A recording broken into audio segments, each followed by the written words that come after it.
calm before the storm. So Jack and Kathy, you've been off helping people build things all over America, it seems like. We've covered Western states, Washington, Oregon, California, Arizona. And these are the retired Christian RV'ers. Yes, sir. You have to be self-supporting and have an RV and want to travel. And then you go to camps and churches and any Christian schools organization that needs work.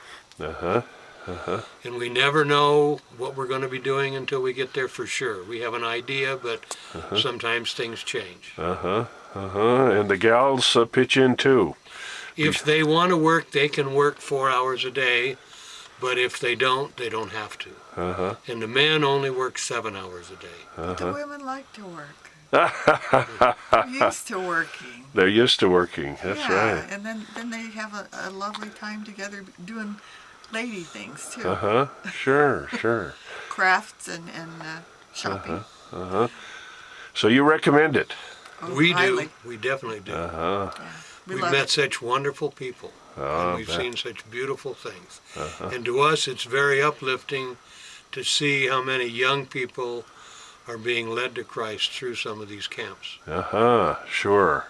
So your work lasts beyond just building it. You can think back and think of the people using it. What we're doing is supporting the staff so that they can do the real missionary work.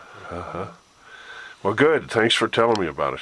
You're sure welcome. And some good news here with Vasquez High School. What's that all about? Well, we have girls soccer going to CIF, and that is first time in history, I think. First time in history, and I think that, as you saw with the volleyball last year and this year now girls soccer going, it makes a statement that we are being competitive. Sure. It makes a statement of the type of students we have in coaching. And that Vasquez is definitely getting a name for itself. Well, and Coach Comstock, he has that gleam in his eye. Absolutely. Having been a soccer coach myself, and obviously as my opportunity to watch a number of games and to see the success that our school district is having in sports, I am so proud of them and hope the best in the CIF playoffs. Yeah, so do we.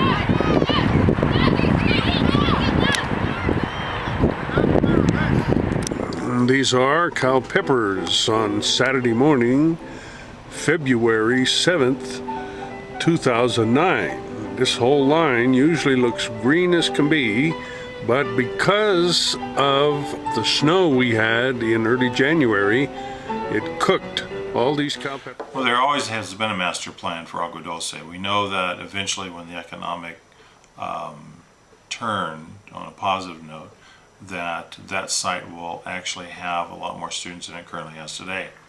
That being said, we started early in my tenure here to be able to change the lighting out and a number of air conditioning, putting new roofs on the main building and other things that we attempted to do to improve the site. We have put playground equipment in there. We have done the skirting around the buildings, and actually we've also put in ramps that are more safe for the staff and students to be able to go into their particular classrooms. The long-term plan for Agua Dulce has always been to be able to continue to pay attention to it. It's one of the main sites that we do pay attention to.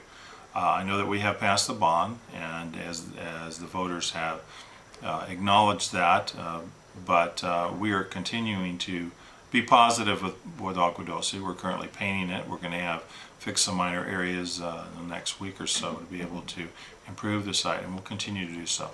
At the last public meeting of the trustees, the financial officer of the district hinted at a $2 million shortfall within 3 years. but she said it so calmly and easily, no one really panicked. What, translate that for us. Well, there is concern. I think because we have a backfill of reserve, that if you take a look at the reserve and how that's spent over the next 3 years, there is a shortfall in regards to that reserve. Yeah.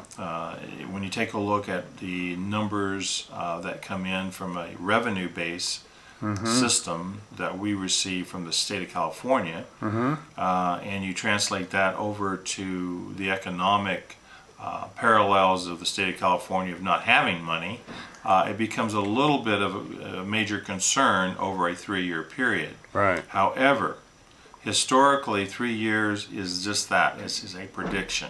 Right. So if things maintain itself and worsens itself in regards to the economic struggles that the state of California has, Sure. and providing revenue to school districts, the worst case scenario is, yes, we will have a very downturn in regards to our revenue base. Sure. And our revenue base will be, as our financial officer said, around $2 million minus than what we have today. Sure. And so how do we make that up? Well, we have to obviously do possible cuts. We have to do certain reductions in our economic expenditures, and but you know we want to take a slow and methodical process, not to panic, not to be able to say that we're going to go under, because we're not. But we take a look at how we can tighten our belt over the next 3 years. San Francisco. San Francisco, yes. What was that all like, meeting with Standard & Poor and Moody's and all those guys? Well, it was quite interesting. You can see where all the wealth is, or at least what's left of it. Right. What I did is I painted a picture of the district, both from a financial standpoint, from a growth future standpoint, and also where the district has come from in regards to stability and economics. Sure. All that being said, we put a package together in front of them, and we had about a 2-hour discussion with their key members of the Standard & Poor's group, rating group. In that, they wanted some additional information, and we provided that when I came back from San Francisco. However, what we were surprised at is obviously I had my best suit on and I had brushed my teeth and trimmed your beard and trimmed my beard and everything else, and I had a great haircut, and they gave us a AA- rating. Wow. That's better than the state has right now. Yes, it's better than the state, and actually it puts us in a very, very high prestige type of rating capacity when we go to sell our bonds.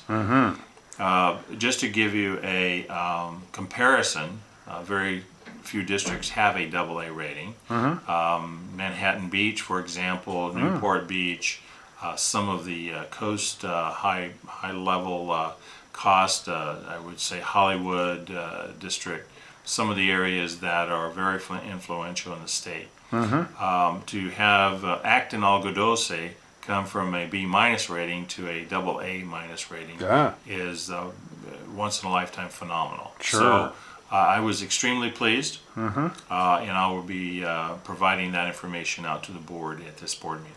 Good. And when will the bonds, have they given any indication when the market's right? When the market's right, they'll let us know. Right now with all the fluctuation with the federal government and everything else, I think that they're waiting to see when the best time to sell the bonds. They're hoping by the end of February to be able to do that. So with the rating now secure, we're able to now to promote that and do a little bit of underground maneuvering in regards to seeing where the interest is in regards to selling our bonds, Sure. both locally and out in the